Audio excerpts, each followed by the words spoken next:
We start in northern Ethiopia, where the federal ombudsman says as many as 400 people starved to death over the past 6 months. Among the regions where the situation is most desperate is Tigray, due to the ongoing drought and conflict. Regional officials say they are on the verge of a humanitarian catastrophe similar to the famine in the 1980s. But President Abiy Ahmed's central government has dismissed it and denies anyone has died from hunger. Famine is a sensitive issue in Ethiopia, particularly because of the one that devastated the country 40 years ago. The UN's World Food Programme has expressed concern about the worsening food security in the region. I'll speak to them in a moment, but let's first go to the Yechila district near Mekele in Tigray, where officials report more than 80 hunger-related deaths in the last few months. It took hours for Letizgihe Gabra to carry her 2-year-old son to Yechila, the town with the nearest hospital. Just in time, it seems. When my son got seriously ill, I brought him here. They gave him a nutritional supplement called plumpy nut. I'm feeding him with that. Slowly, little Haftu Ngusu is getting better. Letizgihe and her husband are farmers, like many in the region, but the ongoing drought has killed off all their crops and animals. We are starving. I have been begging for food in nearby towns since October. My son is starving. I haven't received any help. Back in her village, there are many people in a similar state, she tells us, but they're too weak to make the journey. Those who do reach the hospital are already in a very bad condition, Nurse Joseph Gebremichael says. In the past 3 months, malnutrition cases have tripled. We have taken care of more than 120 children who came to our hospital. Even they aren't getting enough support. We cannot accept any more because we don't have the resources to help them. They suffer at home on their own. He's worried about the long-term consequences. Malnutrition causes persistent problems for the next generation. Those malnourished children will be affected physically, mentally, and their general development overall. The town of Yechila has witnessed one of the war's fiercest battles. Bombed-out trucks can still be seen along the roads. Following the 2-year war that ended in 2022, came months of drought. In March 2023, the United Nations and the United States halted food aid for the Tigray region and later to the whole country because of a widespread scheme by Ethiopian officials to steal humanitarian grain. After reforms were put in place, aid agencies resumed deliveries 2 months ago. But of the over 3 million people targeted, only 14% have so far received any food. 25 kilometers outside the town of Yechila, farmers Mbaye Gebreselassie and his wife are desperate to find anything to eat for the next day. We need aid from the government and donors. If not, we face death. No one will survive. We need attention. We are human too. Across Ethiopia, 1 in 6 of the 120 million population need food aid because of drought, conflict and rising inflation. Mbaye, who hasn't had a proper meal in weeks, hopes it won't arrive too late. For more on this, let's bring in Claire Neville. She's the World Food Programme spokesperson for Ethiopia. Hello and welcome to the program, Claire. Your organization says it's trying to feed about 3 million Ethiopians. Why is it so difficult to feed people? Hello, and thank you for having me. So in Ethiopia, it's a very complex operating environment. We have multiple crises at a time. Armed conflicts, drought, rising inflation, disease outbreaks, all at a time, which push people further into severe hunger. WFP and other actors in the country who are delivering urgently needed food assistance are also often faced with the impediment of insecurity, which is affecting many regions across Ethiopia right now. Funding is also a challenge.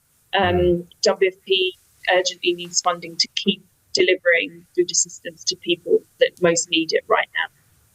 We'll get to more of the funding in a bit. But the World Food Programme was among those that stopped aid for 6 months due to reports of food being diverted. How confident are you that the aid is now reaching people who really need them? Absolutely. We have activated stronger delivery mechanisms to our operations since last year, which is a major step in reaching the hungriest populations across Ethiopia right now. People who are affected by drought, flooding, conflict. Since December, when we resumed food assistance, we've reached 2 million of these people, and we're ramping up to reach 3 million. One of the things that we've introduced is the way that we identify those who are in need of food assistance. This is led by the community. We digitally register them so that we can verify them in future for that food assistance. The feedback from communities has been very positive on this, and they have told us that the process is transparent and that they know that the food is reaching those who most need it right now. That's great. As you said earlier, funding is very key. You depend on donors for the funding. Are they convinced to keep doing more, considering that there are many other conflicts going on? Well, exactly. You're right. Especially considering the environment now with so many humanitarian crises globally. Our funding outlook here in Ethiopia is spiraling further into the red. So WFP has the food stocks in country, but urgently needs an additional $142 million to keep reaching and delivering assistance to the most vulnerable populations in Ethiopia right now, including refugees. And our funding for refugees will completely run out from April, which is hugely concerning with the amount of people still coming into Ethiopia from Sudan and who rely on WFP for food assistance. Right. We also build resilience to climatic and economic shocks here and work towards ending hunger once and for all in Ethiopia. So if WFP had sufficient funding today for these resilience building programs, the humanitarian needs of tomorrow could be drastically reduced. Right. Claire Neville, WFP spokesperson for Ethiopia. Thank you. Thank you so much. Now, as mentioned earlier, one of the major factors driving hunger in Ethiopia has been the security situation, not just in Tigray, but in other states like Amhara, the country's second biggest province. Amhara is under a state of emergency, with the military clashing with the so-called Fano armed groups. The US and the EU have called for investigations into the recently reported killings of at least 45 civilians there. Earlier, I discussed this with Robert Alemu of the advocacy group, the Amhara Association of America, and got his views on the conflict. The conflict in Ethiopia's Amhara region is one of the world's deadliest conflicts, unfolding under network blackout. The Amhara region has actually been under state of emergency since last August and under siege since last April. And we at the Amhara Association of America have actually witnessed a pattern of impunity which has claimed tens of thousands of lives. Since the start of the war, AAA has recorded attacks on civilian targets, including schools, hospitals, sites of worship, using heavy artillery and drones. And so what this has led to has actually been devastation, including civilian massacres, ethnic cleansing, profiling and mass arrests in concentration camps, rape as a weapon of war, weaponized hunger, collective punishment tactics, attacks on the free press and civil society, incitements of hatred and violence, including by government officials. And most recently, we've actually seen Amhara civilians who escaped massacres in Western Oromia region to Amhara region being forcibly displaced and relocated back to Western Oromia, where they face imminent danger from state and non-state armed groups, such as the Oromo Liberation Army and Oromia Regional Special Forces. Okay. You're using a lot of strong words there. You use ethnic cleansing. I'm assuming these are investigations that are ongoing before it can be proven or not. But you talk about the fighting. It's mainly between the military and the so-called Fano, self-defense militia. Who are they and what are they fighting for? Yes, thank you. The Amhara Fano are actually one of the most misunderstood armed groups by international analysts and observers. Firstly, on a fundamental level, Fanoism is a cultural practice of the Amhara people of taking up arms in self-defense during times of foreign invasion. And this practice dates back many centuries. But the modern Fano armed insurgency is a manifestation of decades of genocide, subjugation, and repression under consecutive authoritarian regimes, from the Oromo Prosperity Party that's currently ruling, back to the Tigray People's Liberation Front and the communist Derg junta before them. So it's important to understand currently the Abiy regime is the aggressor that rejected calls for peaceful reform during peaceful protests and instead declared war on the Amhara people. And so the Fano are exercising the right to self-defense with their own private arms without the backing of any foreign state, whereas Abiy is receiving budgetary support and weapons from various international patrons. So the Fano currently have effective control. Sorry.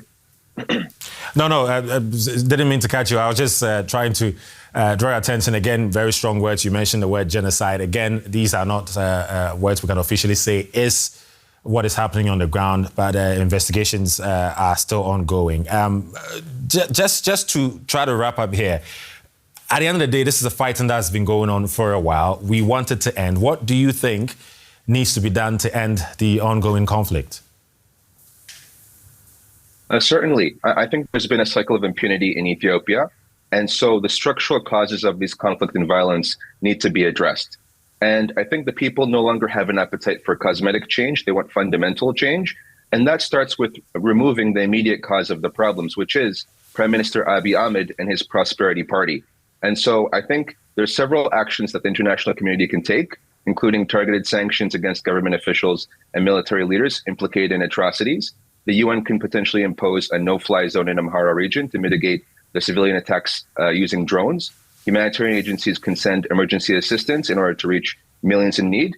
And then we need justice and accountability, which are key. And these include independent investigations into the Amhara genocide, which are needed through an international mechanism. And as we have seen just weeks before, there was a very large-scale massacre in a town called Merawi, which prompted outcry from the international community, which was very promising. But we need more of this because these atrocities continue to happen and more innocent people continue to die on a daily basis. Okay. Robert Alemu, Director of Communications with the Amhara Association of America. Thank you.